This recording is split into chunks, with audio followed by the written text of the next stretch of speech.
Hello everyone, कैसे हैं आप सब। I hope you will be good and you will be doing your best at your home. So today we are going to start P Y Q of probability class 12th।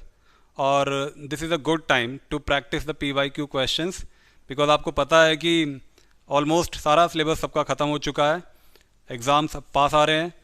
तो P Y Q question से अच्छे questions practice के लिए नहीं मिलेंगे। और क्योंकि P Y Q के क्वेश्चंस में से ही घुमा फिरा करके कोई ना कोई क्वेश्चन सीबीएसई पूछता रहता है। तो without wasting any further time let's begin the class और लेते हैं आज का सबसे पहला क्वेश्चन। क्वेश्चन कहता है कि अगर किसी एक परिवार में एक लड़का या लड़की के जन्म लेने की संभावनाएं अगर बराबर हैं और अगर एक परिवार में दो बच्चे हैं, तो क्या कंडीशनल प्रोबेबिलिटी होगी कि दोनों बच्चे गर्ल चाइल्ड हैं। अगर हमें ये दे दिया जाए कि जो सबसे छोटा बच्चा है वो गर्ल है और उनमें से कम एक बच्चा तो गर्ल है, तो बहुत ध्यान से देखेंगे, बहुत आराम से करेंगे सॉल्यूशन को और एक एक स्टेप को समझ के चलेंगे। सबसे पहले हम क्या करते हैं, let B1 and G1 are elder one, मतलब या तो बॉय वन या गर्ल वन अगर हैं तो वो हम इनको मान रहे हैं कि ये बड़े हैं, ठीक है। And B2 G2 are younger one, ये छोटे हैं। अब बनाते हैं इनका सैंपल स्पेस। सैंपल स्पेस में क्या हो सकता है, B1 B2, यानी अगर दो बच्चों ने जन्म लिया तो दोनों लड़के हो सकते हैं और ये लड़का बड़ा है, ये छोटा है। एंड B1 G2, दो बच्चों ने जन्म लिया, पहला लड़का दूसरा लड़की, तो ये वाला जो है बच्चा बड़ा है, ये छोटा। ऐसा भी हो सकता है कि गर्ल वन बॉय टू, मतलब लड़की बड़ी है और लड़का छोटा है। गर्ल वन और गर्ल टू, ये भी हो सकता है, यानी दोनों ही लड़कियां हैं पर पहली वाली लड़की बड़ी है। अब यहां पर हमें केसेस लेने होंगे। हमने लिया यहां पर ए। अब ए हमेशा उस चीज़ को लिया जाएगा जो चीज़ वो हमसे फाइंड करने के लिए कहेगा। अब वो फाइंड करने के लिए क्या कहता है, कहता है कि दोनों बच्चे गर्ल हैं, है ना। What is the conditional probability that both are girls, दोनों गर्ल हैं। तो हम यहां लिख देते हैं both are girl, both are girl. तो बोथ आर गर्ल में अगर हम देखें तो सैंपल स्पेस क्या बनेगा, इसमें सैंपल स्पेस G1 G2 के अलावा कुछ नहीं बनेगा, ठीक है। अब ये जो केसेस हैं ये हमारी कंडीशंस हैं। तो दो कंडीशंस हैं, एक इवन कंडीशन है। इवन कंडीशन में कहता है youngest is a girl, youngest is a girl, ठीक है। तो इस सैंपल स्पेस में से हम उनको सेलेक्ट कर लेंगे जिसमें सबसे छोटा जो बच्चा है वो लड़की है, ठीक है। तो आपके पास देखो, एक तो ये केस बनेगा B1 G2, क्योंकि इसमें लड़की छोटी है, और एक केस आपके पास ये बनेगा G1 G2, क्योंकि इसमें G2 ये वाली लड़की छोटी है, G1 G2, ठीक है। और एक जो सेकंड कंडीशन हमें गिवन थी उसे भी ले लेते हैं, E2 at least one is a girl, मतलब दोनों बच्चों में से कम एक लड़की है। तो देखो, एक लड़की इसमें भी है, एक लड़की इसमें भी है, और कम से कम एक लड़की इसमें भी है, दोनों ही लड़कियां हैं, पर एटलीस्ट वाली कंडीशन को ये वाला केस भी सेटिस्फाई कर रहा है। तो इसमें क्या क्या आउटकम्स बनेंगे, इसमें बन जाएगा B1 G2, B1 G2 and G1 B2, G1 B2 and G1 G2, ठीक है। अब बात करते हैं कि हमसे वो पूछ रहा था, भाई आप ये बताओ कि वो दोनों बच्चे गर्ल चाइल्ड हैं, और वो भी कब, जब आपको ये पता हो कि यंगेस्ट इज अ गर्ल। तो ये हमें पता लग गया कि सबसे छोटा बच्चा यहाँ पर लड़की होना चाहिए। ठीक है, ये गिवन है। Is equal to, conditional probability का फॉर्मूला सबको पता ही होगा, probability of A intersection E1 divided by probability of E1। अब ये देखिए, ए और ई का इंटरसेक्शन, ए और E1 का इंटरसेक्शन, ए G1 G2 और E1 हमारे पास है B1 G2 and G1 G2। तो इसमें अगर हम देखें तो हमारा जो कॉमन है वो ये है, सिर्फ G1 G2 इंटरसेक्शन कॉमन, और G1 G2 केवल इन सैंपल स्पेस में से 1 है, तो 1 आउट ऑफ 4, मतलब probability of A intersection E1 1/4 बन गया। प्रोबेबिलिटी ऑफ E1 की बात करते हैं। E1 मतलब यंगेस्ट इज अ गर्ल, तो इसमें आप देखोगे 2 आउटकम है, आउट ऑफ दीज 4, तो इसकी प्रोबेबिलिटी, इस इवेंट की प्रोबेबिलिटी E1 की प्रोबेबिलिटी 2/4, राइट। तो इसको हमने सॉल्व किया, 4 से 4 कैंसिल आउट हो गया, दैट इज 1/2। ठीक है, आई होप आपको ये समझ में आ गया होगा। बात करते हैं अब सेकेंड केस के लिए कि प्रोबेबिलिटी ऑफ A/E2। इस बात का क्या मतलब है, एटलीस्ट 1 इज अ गर्ल, कम से कम एक लड़की हो, और तब दोनों जो है वो लड़कियां हों, इस बात की क्या संभावना है। तो probability of A/E2, A intersection E2, so divided by probability of E2। अब A और E2 का कॉमन क्या है, A G1 G2, E2 का कॉमन इन दोनों में यही है G1 G2, so this is the only common, B1 G2 G1 B2 G1 G2। ठीक है, और बस यही एक कॉमन है, तो 1/4, और E2 में आउटकम्स इवेंट हमारे पास है 1 2 3, आउट ऑफ आउटकम्स हमारे पास 3, और आउट ऑफ कितने 4, तो 3/4। ठीक है, फटाफट से इसको डिवाइड कर दीजिए, ये आ गया 1/3। ठीक है, ये इसका आंसर हो गया। आई होप आपको ये क्लियर हो गया होगा। चलिए मूव करते हैं नेक्स्ट क्वेश्चन की तरफ।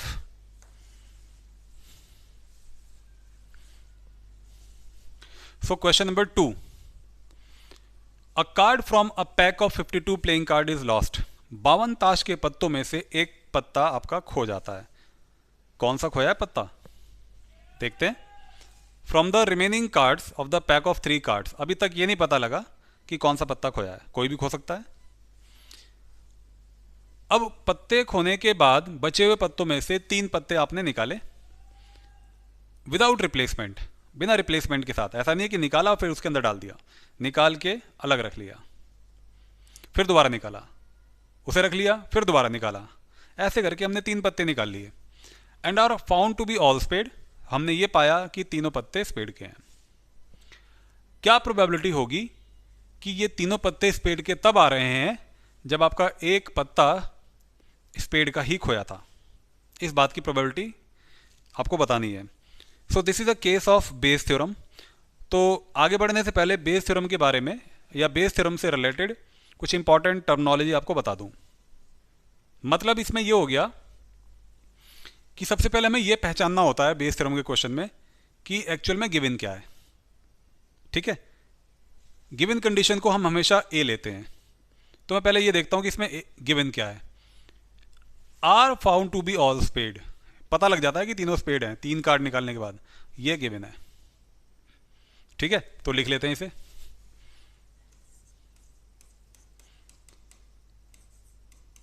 ये गिवन है हमारे पास, A is equal to A such that all 3 cards are of spade. अब इसके बाद लॉस्ट कार्ड स्पेड का होना चाहिए, मतलब इसकी प्रोबेबिलिटी वो मांग रहा है। तो इसका मतलब इसको हम इवन लेते हैं। Lost card is of spade, ठीक है। एंड ऐसा भी तो हो सकता है, ऐसा भी तो हो सकता है कि आपका जो कार्ड है वो स्पेड का ना खोया हो।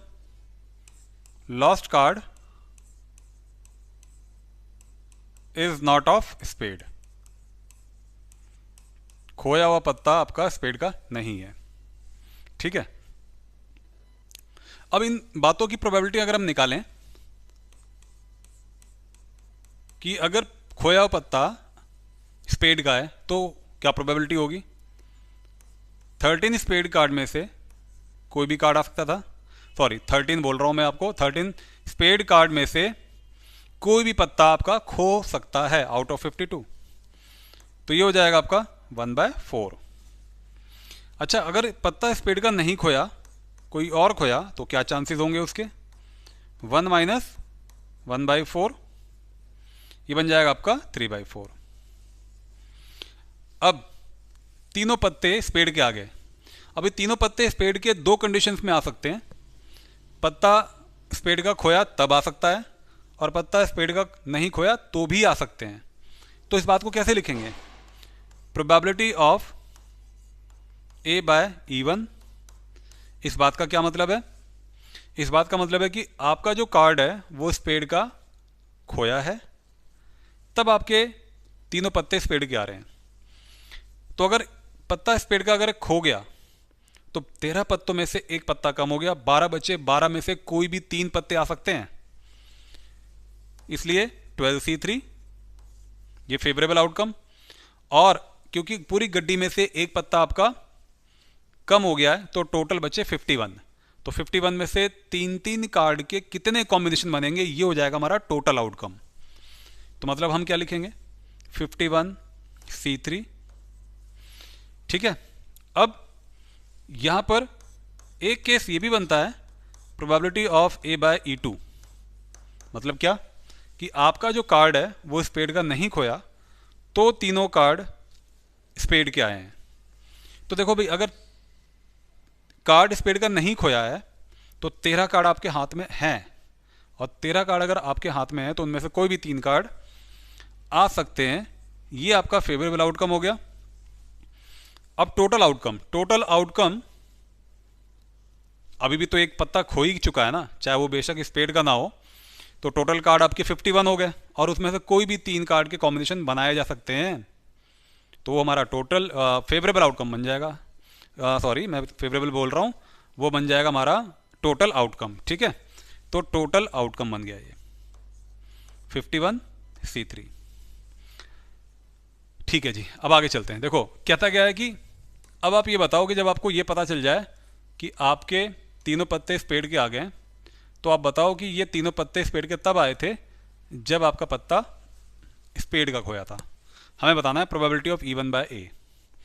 अब इसको सॉल्व करने के लिए E1 बाय ए को ऐसे समझो, यानी कि हमें लॉस्ट कार्ड की प्रोबेबिलिटी बतानी है। Lost card is of spade card, और ए क्या है, जब आपके पास तीनों पत्ते स्पेड के हों। तो देखो तीनों पत्ते स्पेड के तब आ सकते थे जब हमारे पास प्रोबेबिलिटी ऑफ E1, मतलब हमने पहले पत्ता खो दिया स्पेड का और तीनों पत्ते हमारे स्पेड के आ गए, ठीक है। अब ऐसी कितनी संभावनाएं हो सकती हैं। पत्ता स्पेड का खोए तब तीनों पत्ते स्पेड के आ गए, पत्ता स्पेड का नहीं खोया, कार्ड जो है हमारा स्पेड का नहीं खोया, तब हमारे तीनों कार्ड स्पेड के आ गए। टोटल प्रोबेबिलिटी हमें से डिवाइड करना पड़ेगा, वो बनेगा ऐसे, पत्ता खोया स्पेड का तब आपके तीनों पत्ते स्पेड के आ गए, पत्ता नहीं खोया यानी कि कार्ड नहीं खोया स्पेड का, तो आपके तीनों कार्ड स्पेड के आ गए, ठीक है। प्रोबेबिलिटी ऑफ E1 देख लो क्या है, 1/4 into probability of A by E1 12C3 upon 51C3, 51C3 divided by probability of even, that is 1/4, 1/4 into 12C3 plus, अच्छा अपॉन में यहाँ पे आ गया 51C3 and plus probability of E2, देख लो कितना है probability of E2, 3/4, 3/4 into probability of A/E2, that is 13C3 upon 51C3। ठीक है, अब इस रिजल्ट को सॉल्व करके फाइनल आंसर मिल जाएगा। आप लोग इसे सॉल्व कीजिए और कमेंट बॉक्स में इसका आंसर लिख के मुझे भेजिए आप। ठीक है, चलिए बढ़ते हैं नेक्स्ट क्वेश्चन की तरफ। Okay, so next question is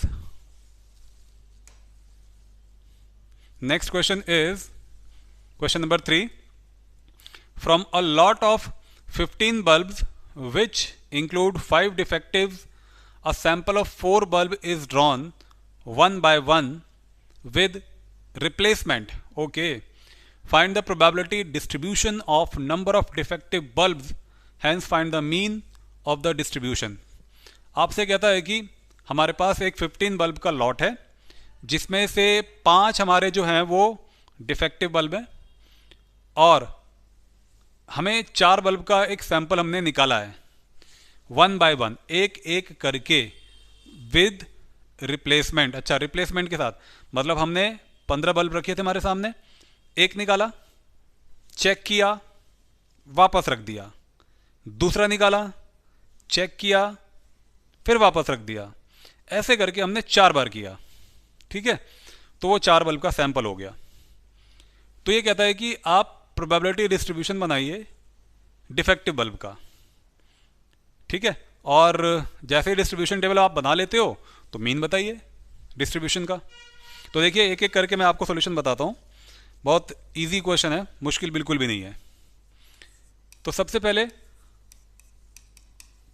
हमें बताना पड़ेगा कि डिस्ट्रीब्यूशन टेबल हमें किस बात का बनाना है। हमें बनाना है डिफेक्टिव बल्ब के लिए, तो हम यहां लिखेंगे लेट x represents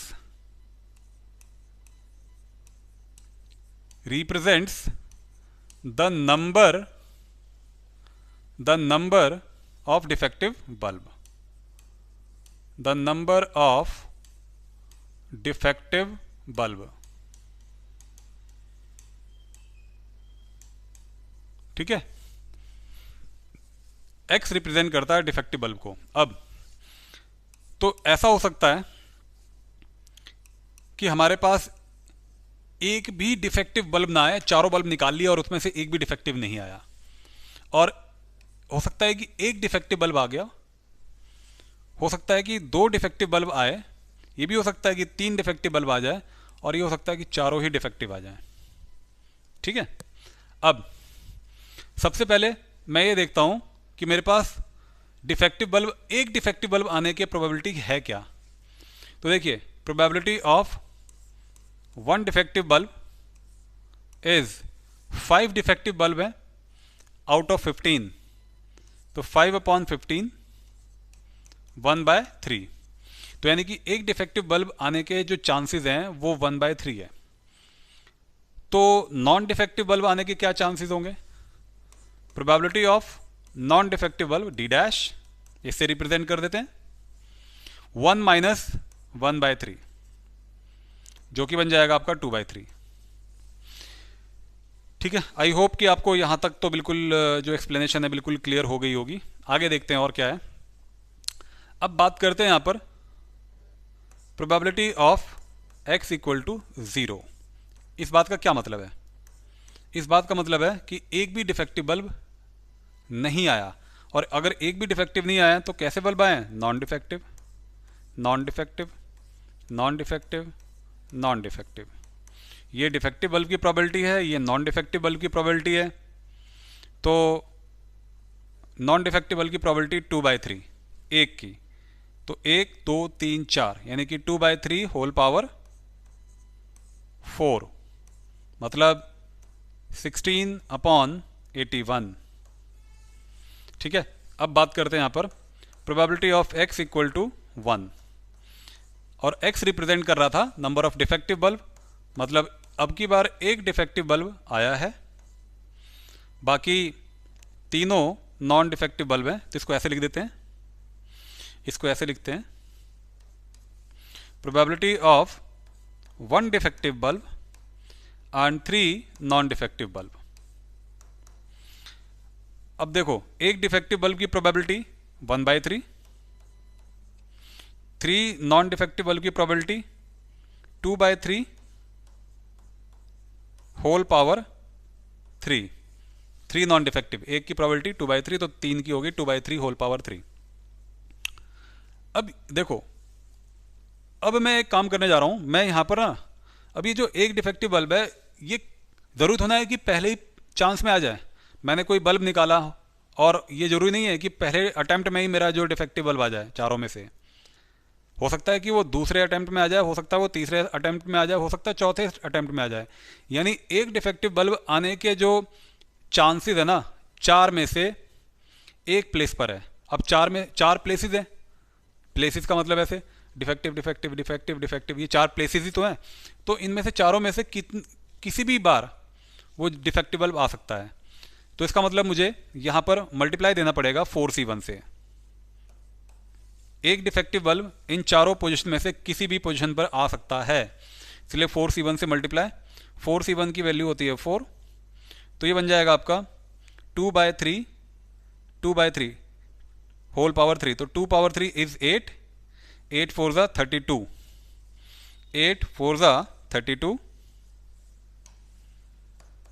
ये हो गया आपका 32, राइट। और 3 and 3 power 3, 27 3 ज़ा 81, सो 32/81। तो ये प्रोबेबिलिटी आ जाएगी हमारे पास x इक्वल टू 1 को लेकर के। अब बात करते हैं यहाँ पर probability of x equal to 2। ये किस बात को रिप्रेजेंट कर रहा है कि probability of 2 defective bulb and 2 non defective bulb. अब 2 डिफेक्टिव अगर आ जाए, 2 डिफेक्टिव तो 1/3 होल पावर 2, 1/3 होल पावर 2, ठीक है। 1/3 होल पावर 2 इंटू, और जो नॉन डिफेक्टिव बल्ब है वो 2/3, सो 2/3 होल पावर 2। एंड अब 2 डिफेक्टिव बल्ब के लिए भी हमारे पास अभी प्लेसेस हैं, 4 में से 2 प्लेसेस पर नॉन डिफेक्टिव और डिफेक्टिव बल्ब हैं, 2 डिफेक्टिव 2 नॉन डिफेक्टिव। यानी कि वो प्लेसेस को किस तरीके से फिल करेंगे, 4 प्लेसेस में से 2 प्लेसेस पर डिफेक्टिव को बिठाना है, 2 प्लेसेस पे नॉन डिफेक्टिव को। तो मतलब वो आएगा आपका 4C2। मतलब ऐसा समझ लो ना, आपने एक निकाला बल्ब, वो डिफेक्टिव आ गया, दूसरा निकाला नॉन डिफेक्टिव आ गया, तीसरा निकाला डिफेक्टिव आ गया, चौथा नॉन डिफेक्टिव आ गया, तो आगे 2 डिफेक्टिव 2 नॉन डिफेक्टिव। पर ऐसा जरूरी होना है कि यही वाला ऑर्डर या यही वाला पैटर्न फॉलो हो, वो तो किसी भी बार 2 डिफेक्टिव और 2 नॉन डिफेक्टिव आ सकता है। तो इसके लिए 4C2 से आपको मल्टीप्लाई देना पड़ेगा, ठीक है। अच्छा, 4C2 की वैल्यू हो गई 6 एंड 1/3 होल पावर 2, ये हो गया आपका 1/9, और ये हो जाएगा आपका 4, 6 4 ज़ा 24, तो मैं यहाँ लिख देता हूँ 6 4 ज़ा 24 एंड 3 पावर 2 यानी कि 81, 24/81। तो ये प्रोबेबिलिटी आ जाएगी हमारे पास x इक्वल टू 2 के लिए। अब अगर 3 आपके पास डिफेक्टिव बल्ब आ जाए, 3 डिफेक्टिव और एक जो हो गया वो नॉन डिफेक्टिव बल्ब आ गया, तो इस बात के क्या चांसेस होंगे? 3 डिफेक्टिव मतलब 1/3 होल पावर 3, 1/3 होल पावर 3, और एक डिफेक्टिव मतलब 2/3, और फिर से वही बात, 3 डिफेक्टिव बल्ब को 4 प्लेसेस पर बिठाना है, 4 में से किसी 3 प्लेस पे बिठाना है तो कैसे पता लगेगा? 4C3 और 4C3 की वैल्यू 4C1 और 4C3 की वैल्यू इक्वल होगी, तो 4C3 की वैल्यू भी 4। अब ये हो गया 4 and 2, 4 to the 8, ठीक है, यहां हो गया 8, ये बन गया आपका 8 अपॉन 3 पावर 3 का मतलब हो गया 27, 27 इंटू 3 81, तो ये निकल के आ गया 8 upon 81। Now probability of x equal to 4, इसका क्या मतलब है? इसका मतलब है कि आपके पास चारों के चारों जो बल्ब हैं वो डिफेक्टिव आए हैं, यानी कि 4 डिफेक्टिव बल्ब, 4 डिफेक्टिव बल्ब, इसकी प्रोबेबिलिटी बतानी है।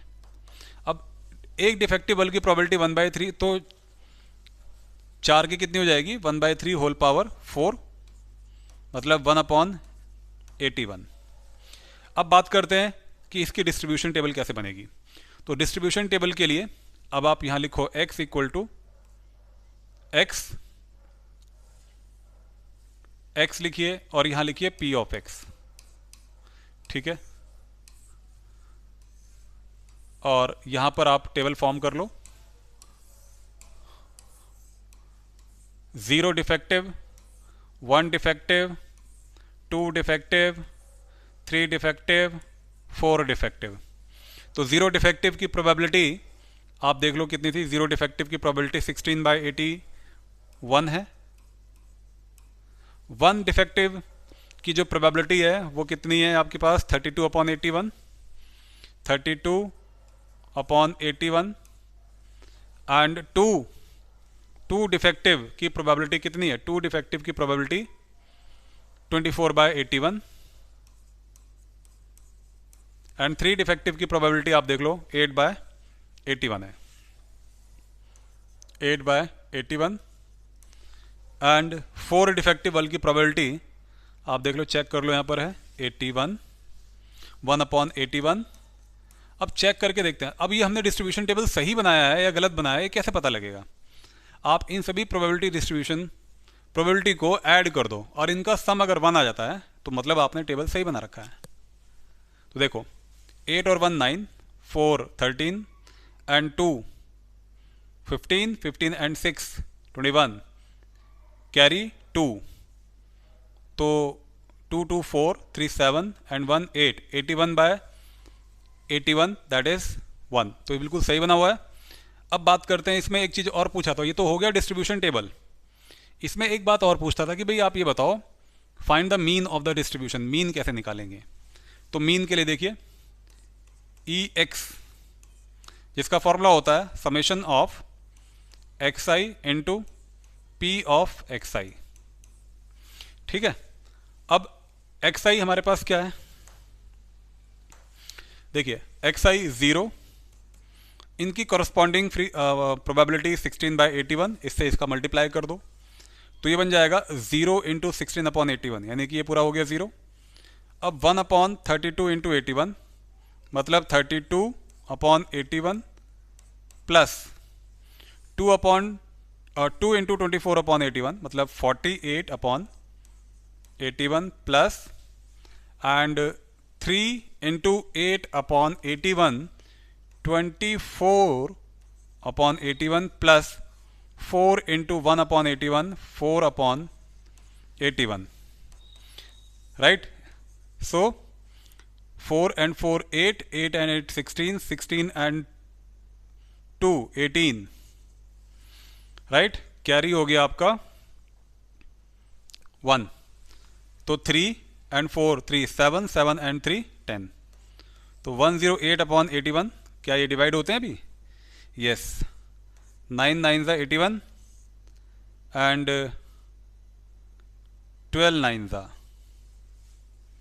ठीक है, 12 9 ज़ा।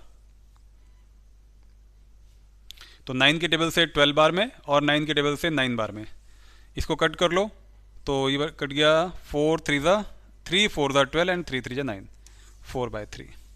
तो 4/3 इसका मीन हो गया, ठीक है, तो this is all about the solution of this particular question. Let us move to the next question.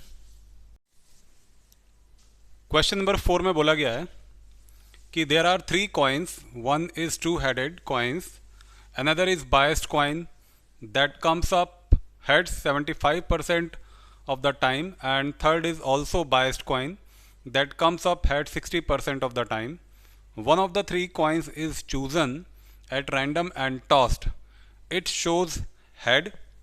What is the probability that it was a biased coin that comes up heads 75% of the time? हमारे पास 3 सिक्के हैं. इन 3 सिक्कों में से एक सिक्का ऐसा है जिस पर 2 हेडेड, मतलब दोनों तरफ हेड बने हुए हैं, और एक सिक्का ऐसा है जिस पर 75% चांसेस हैं हेड आने के. तो इसका मतलब ये वाला सिक्का भी आपका एक बायस्ड कॉइन हुआ. बाकी अगर हम तीसरे सिक्के की बात करते हैं तो तीसरा जो सिक्का है ना, उस पर 60% हेड आने के चांसेस हैं, मतलब ये भी एक बायस्ड कॉइन है. ठीक है, और फिर ये कहता है कि अब आपने इन तीनों सिक्कों में से एक सिक्का आपने चुन लिया, और चुनने के बाद उसको आपने टॉस कर दिया, और जैसे ही आप उसे टॉस करते हो आपको दिख जाता है कि वो हेड आ गया. प्रोबेबिलिटी बताइए कि वो एक बायस्ड कॉइन था जिस पर 75% हेड आने के चांसेस थे. मतलब आपका सिक्का 75% हेड वाला सिक्का आया है, ठीक है, और उस पर ये हेड आया था.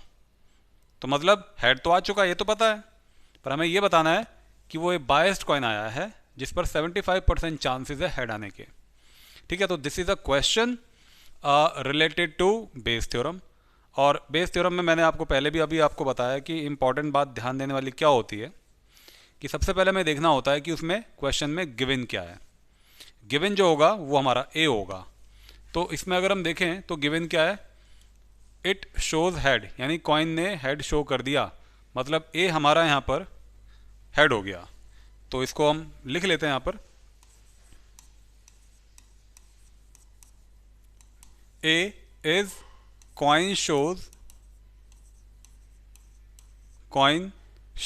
हेड.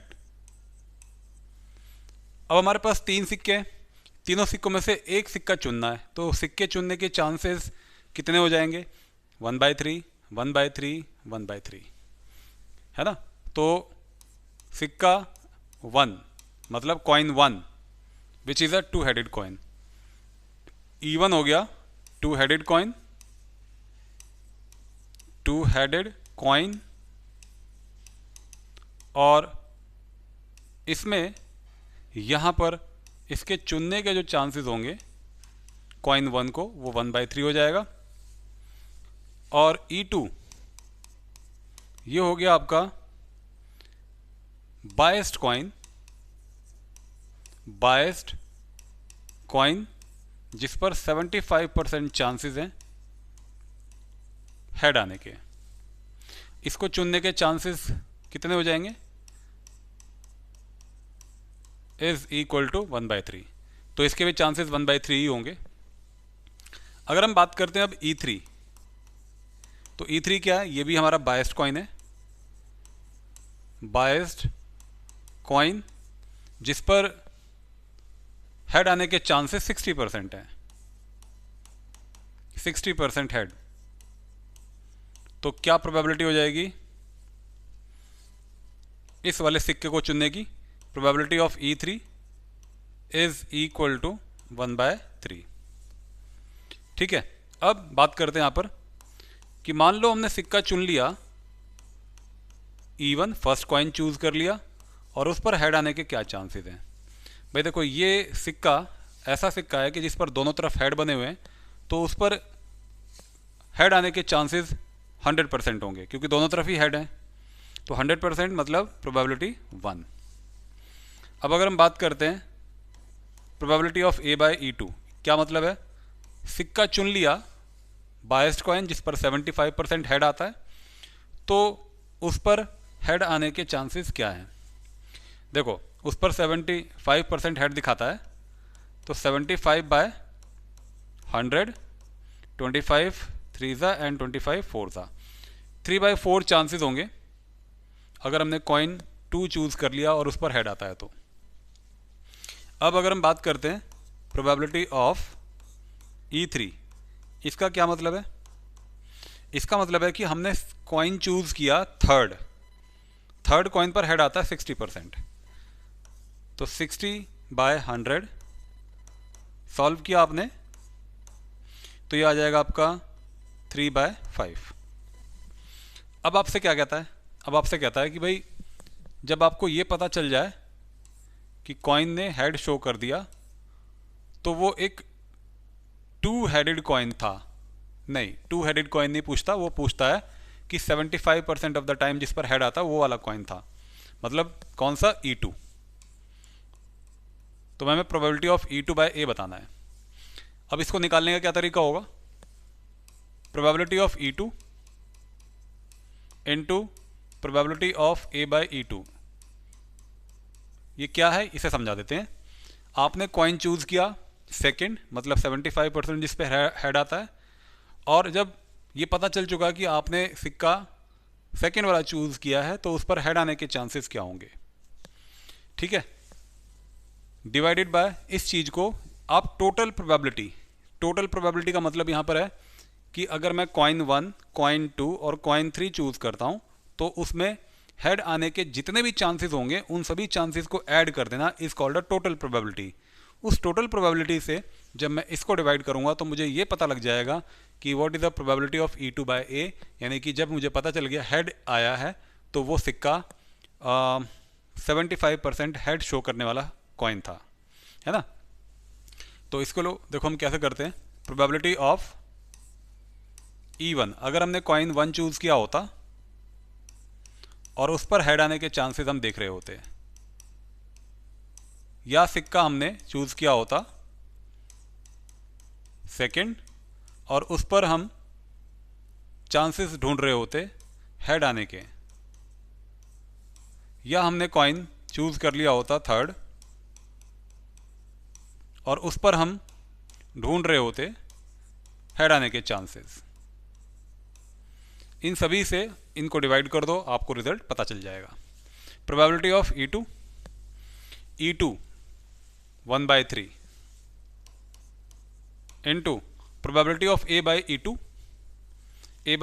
3/4, प्रोबेबिलिटी ऑफ E1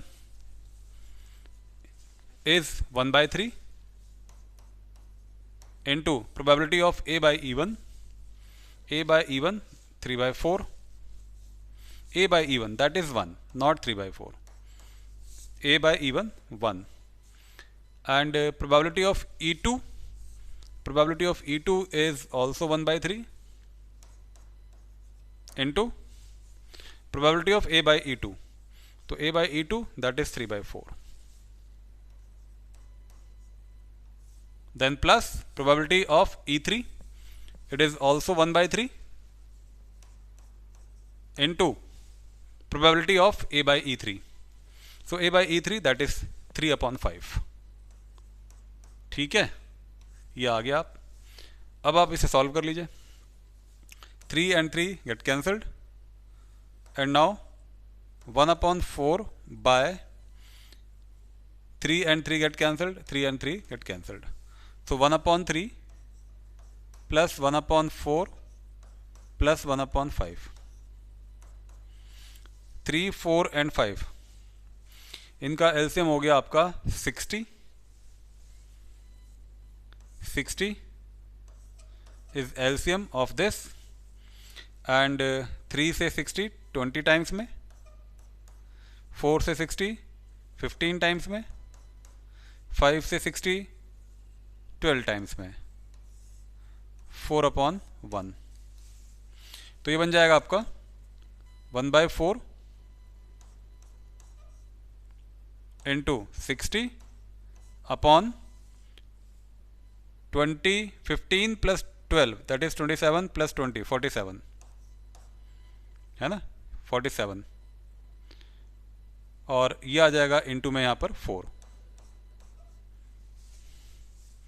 ठीक है, तो इसको कट कर लीजिए आप, ये बन जाएगा आपका 15 और आंसर बन गया आपका 15/47। चेक कर लीजिए। 15 + 12 कितना आ जाएगा? यह आ जाएगा आपका 27, 27 + 20 47, 60 गया आपका ऊपर चला जाएगा, तो वो 4 से कैंसिल आउट हो जाएगा 15 टाइम्स, और ये बन जाएगा आपका 47, 15/47। So this is the answer of this question. Now let us move to the next question. Question number 5. So question number 5 says that two numbers are selected at random without replacement from the first 6 positive integers. Let x denote the larger of the two numbers obtained. Find the probability distribution of the random variable x and hence find the mean of the distribution. क्या कहता है question में? Question में कहता है कि आपके पास 6 positive integers हैं और उनमें से आपने कोई 2 नंबर सेलेक्ट किए हैं, वो भी रैंडमली, ठीक है। और जो x है वो एक बड़े नंबर को दिखाता है उन दोनों नंबर में से, यानी जो 2 नंबर हम सेलेक्ट करेंगे उसमें से जो बड़ा नंबर होगा उसको x रिप्रेजेंट करेगा। Find the probability distribution of the random variable x। तो रैंडम वेरिएबल x की प्रोबेबिलिटी डिस्ट्रीब्यूशन हमें बनानी है और साथ ही साथ हमें उसका मीन भी पता करना है। तो देखो, बहुत अच्छा क्वेश्चन है और मुश्किल भी नहीं है, बहुत सिंपल क्वेश्चन है। देखो, सबसे पहले एक काम करते हैं, हम यहाँ पर ये लिखते हैं कि x क्या रिप्रेजेंट कर रहा था। x रिप्रेजेंट लार्जर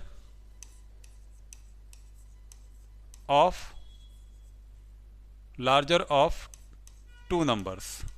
तो जो 2 नंबर हमने सेलेक्ट किए हैं उसमें से x जो है वो लार्जर नंबर को रिप्रेजेंट करता होगा, ठीक है।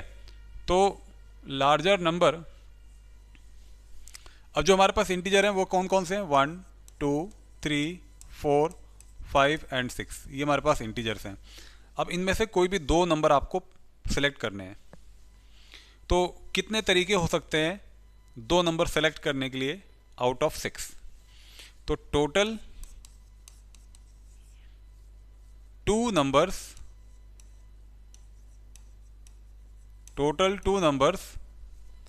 which are selected from these 6 numbers या these 6 integers, ठीक है, 6 integers। तो देखो क्या होगा, 6c2, तो 6 factorial upon 2 factorial and 6 - 2 4 factorial, तो 6 × 5 × 4 factorial upon 2 × 4 factorial, so it is 15। 15 तरीके से वो नंबर चूज किया जा सकता है, ठीक है। अब बात करते हैं आगे कि x रिप्रेजेंट कर रहा था बड़े नंबर को। तो मान लो अब बड़ा नंबर कैसे, देखो 1 के साथ क्या क्या पेयर्स बन सकते हैं? 1 2, 1 3, 1 4, 1 5, 1 6, है ना। तो सैम्पल स्पेस में मेरे क्या क्या नंबर आएंगे पहले मैं ये दिखा दूं ताकि आप लोगों को ईजी हो जाए समझने में। तो 1 के साथ अगर कोई और नंबर सेलेक्ट होता है तो देखो कैसे बन सकता है। 1 2, ये पहला 2 नंबर, 1 2, 1 3, 1 4, 1 5 एंड 1 6, ठीक है, 1 6, 1 6। अब अगर मैं बात करूं कि 2 के साथ क्या पॉसिबिलिटीज हो सकती है, तो देखो 2 के साथ 1 भी हो सकता है, पर 1 2 और 2 1 में केवल बड़ा ही नंबर देखना है, तो इसके ऑर्डर से कोई फर्क नहीं पड़ेगा, है ना, केवल हमें सेलेक्ट करना है। तो 1 2 और 2 1 कोई फर्क नहीं पड़ेगा, तो मैं इसलिए 2 1 दोबारा नहीं लिखूंगा, मैं यहाँ पर 2 3 से स्टार्ट करूंगा। 2 3, 2 4, 2 5, 2 6,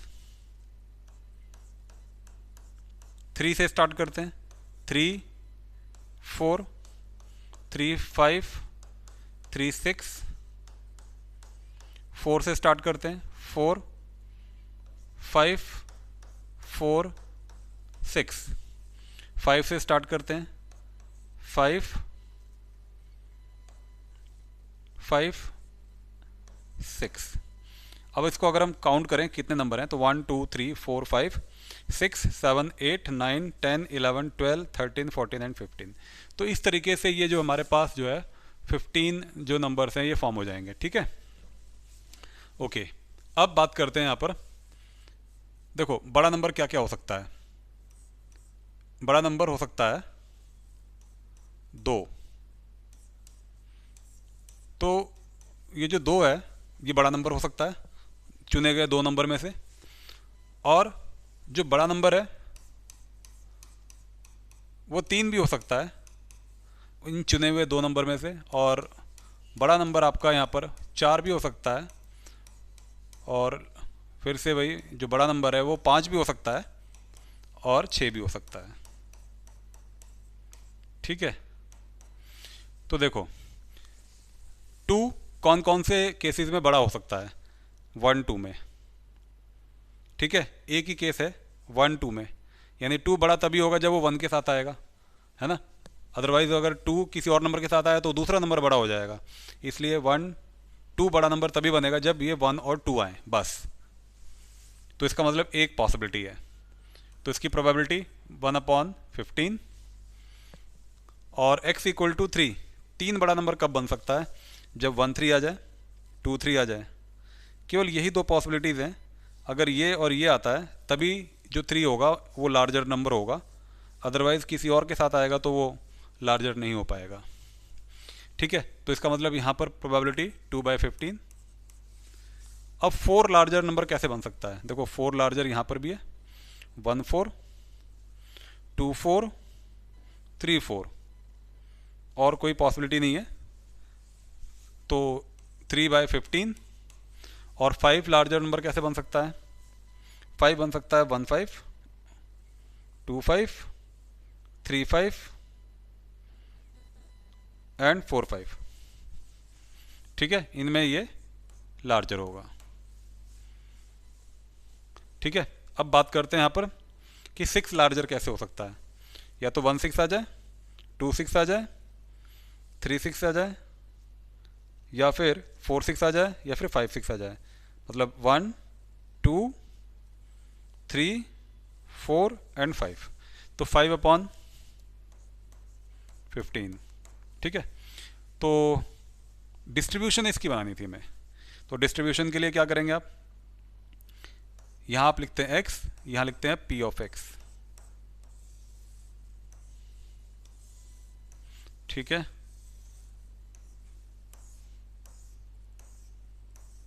तो लार्जर नंबर या तो 2 था, या 3, या 4, या 5, या फिर 6।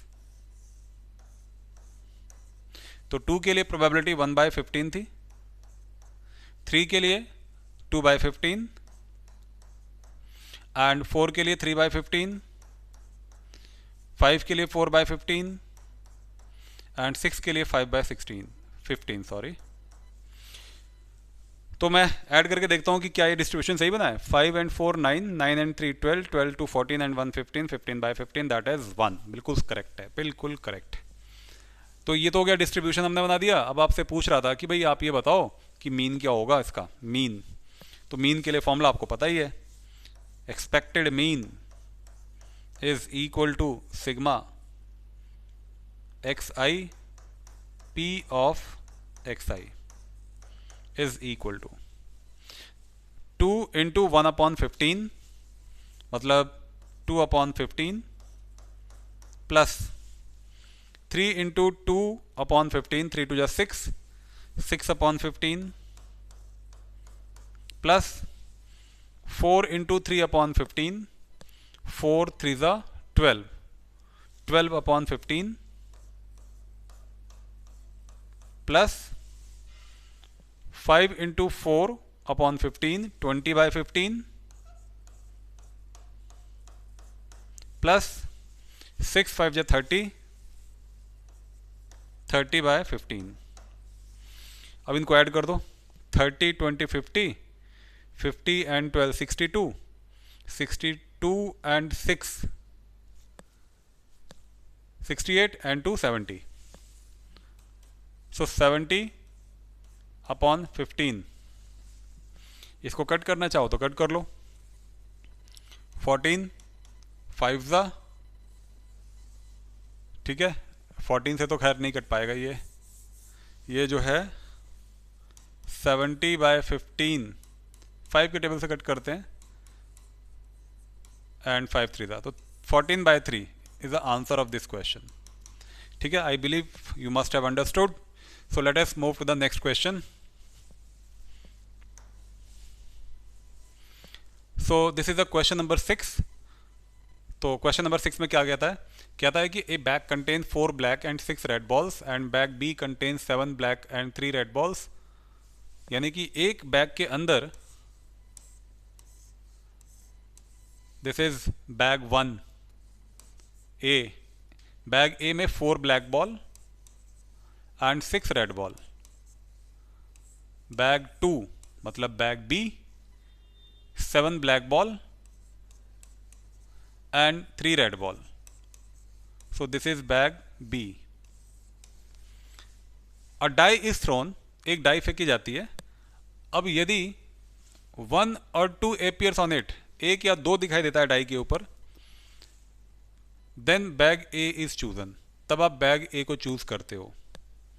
अदरवाइज बैग B, या तो फिर आप बैग B को चूज करोगे. अगर ये 2 नंबर नहीं आए तो आपको बैग B लेना पड़ेगा.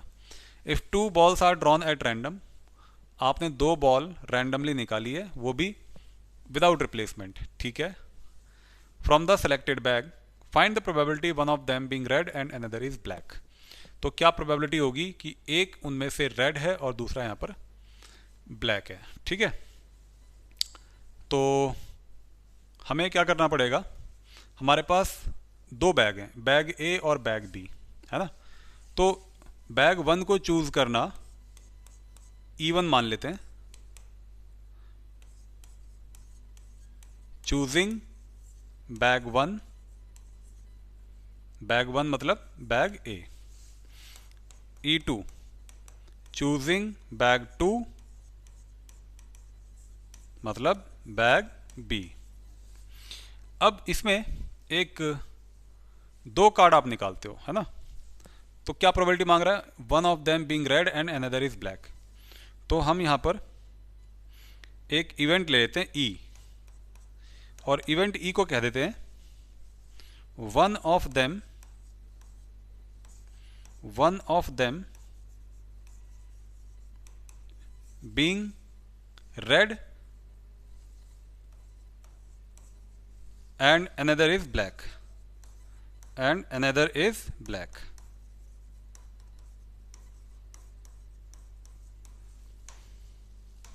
देखिए, अब ये जो बैग है ना, बैग 1 और बैग 2, इनमें से कोई भी बैग आप सेलेक्ट करते हो, लेकिन बैग 1 और बैग 2 को सेलेक्ट करने की जो चांसेस है ना, वो हमारी किस्मत के ऊपर डिपेंड करता है. आपकी बार क्या किस्मत है कि मतलब ए डाई इज थ्रोन, मतलब आपको फिर एक डाई फेंकनी पड़ेगी. अगर आप एक डाई फेंकते हो और इफ़ 1 और 2 अपीयर्स ऑन इट, उसके ऊपर 1 या 2 आता है, तब आप बैग ए को चूज कर पाते हो. तो 1 या 2 अगर आता है तो 2 नंबर ये डाई पर अगर आए तो डाई पर होते हैं 6 नंबर. तो बैग 1 को चूज करने की प्रोबेबिलिटी ऑफ बैग 1 ये आ जाएगा 2/6, 1/3, है ना. और इसके अलावा कोई और नंबर अगर आता है, तो उसके चांसेस क्या होंगे, तब हम बैग को ये वाला चूज करेंगे. तो इस वाले बैग को चूज करने की प्रोबेबिलिटी 1 - 1/3 कर दीजिए, तो ये बन जाएगा 2/3. ठीक है. अब बात करते हैं यहाँ पे प्रोबेबिलिटी ऑफ ई की, यानी कि one of them being red and another is black की प्रोबेबिलिटी. देखो हुआ क्या होगा, अगर हमने बैग 1 चूज किया होगा तो उसमें प्रोबेबिलिटी हम ढूंढ रहे हैं उनमें से एक रेड और एक ब्लैक होने की, प्लस अगर हमने बैग 2 चूज किया होगा तो उसमें ढूंढ रहे होंगे हम एक रेड या फिर एक रेड और एक ब्लैक बॉल होने की प्रोबेबिलिटी हम यहाँ पर ढूंढ रहे हैं। इन दोनों को ऐड कर दो, आपको पता चल जाएगा कि क्या टोटल प्रोबेबिलिटी होगी कि one of them being red and another is black. बहुत अच्छा क्वेश्चन है ये टोटल प्रोबेबिलिटी से रिलेटेड एक क्वेश्चन बन गया। Probability of E1 1/3 into probability of E/E1। अब E/E1 देखिए, आपने बैग चूज किया, पहला बैग, और पहले बैग में 4 ब्लैक बॉल हैं और 6 रेड बॉल हैं। आपको एक रेड और एक ब्लैक चाहिए, तो अगर एक ब्लैक बॉल आएगी तो 4 में से कोई एक ब्लैक बॉल आएगी, और अगर एक रेड बॉल आएगी तो 6 में से कोई एक रेड बॉल आएगी। लेकिन आपने एक और एक दो बॉल निकाली हैं आउट ऑफ कितनी, 6 और 4 10 बॉल में से। तो ये 2 बॉल कोई सी भी हो सकती हैं, तो टोटल 2 बॉल 10 में से कितनी हो सकती हैं, ये हो गया हमारा total outcome 10C2 plus probability of E2 मतलब choosing bag second 1 - 1/3 that is 2/3 into अब E/E2 हमने बैग चूज किया है 2 सेकेंड बैग, और सेकेंड बैग में ब्लैक बॉल 7 है, कोई भी एक बॉल ब्लैक की आ सकती है इनटू, और एक रेड भी चाहिए, तो रेड बॉल 3 है, तो इनमें से कोई एक रेड बॉल आ सकती है 3C1 अपॉन, लेकिन यहाँ पर भी हमने 2 ही बॉल निकाली हैं आउट ऑफ 7 + 3 10, तो 10 में से कोई भी 2 बॉल आ सकती हैं, मतलब 10C2। ये टोटल पॉसिबल आउटकम कितने बनेंगे 2 बॉल के, इस बात का मतलब यहाँ पर ये है। अब देखिए सॉल्व करते हैं इसे। 1/10C2 तो कॉमन हो गया, ये हमने कॉमन निकाल लिया। अभी यहाँ क्या रह गया 1/3, 4C1 की वैल्यू 4 होती है और 6C1 की वैल्यू 6 होती है, तो 1/3 × 4 × 6 प्लस 2/3 × 7C1 की वैल्यू 7 × 3C1 की वैल्यू 3। ठीक है, इस 3 से आप 6 को कट कर दो और इस 3 से इस 3 को। 1/10C2, तो इसको आप ऐसे सॉल्व कर लो 10 फैक्टोरियल और अपॉन में 2 फैक्टोरियल इंटू 8 फैक्टोरियल, ये दोनों चीज़ें ऊपर आ जाएंगी, 2 फैक्टोरियल इंटू 8 फैक्टोरियल। अंदर क्या आया 4 × 2 8 प्लस 2 × 7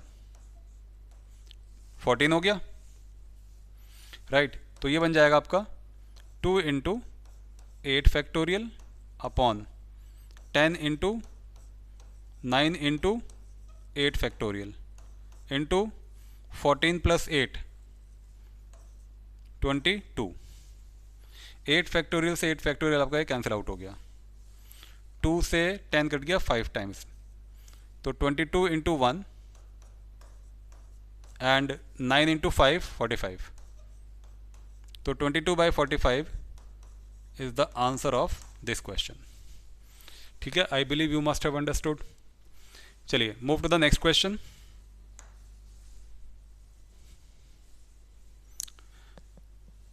ठीक है, नेक्स्ट क्वेश्चन में देखो क्या कहता है।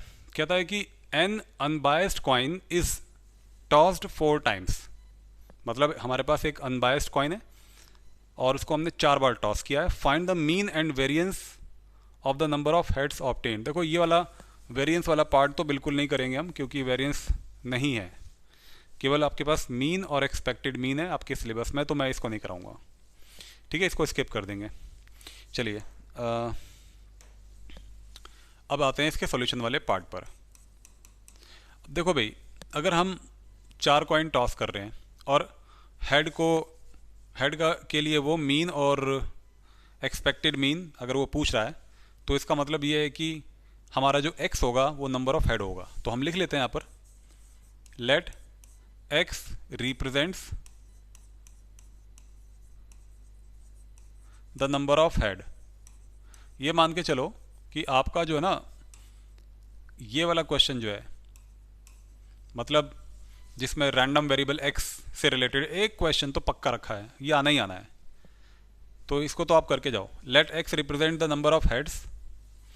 ठीक है, तो अब 4 बार अगर मैं टॉस कर रहा हूं तो मेरे पास हेड आने के चांसेस क्या हो सकते हैं।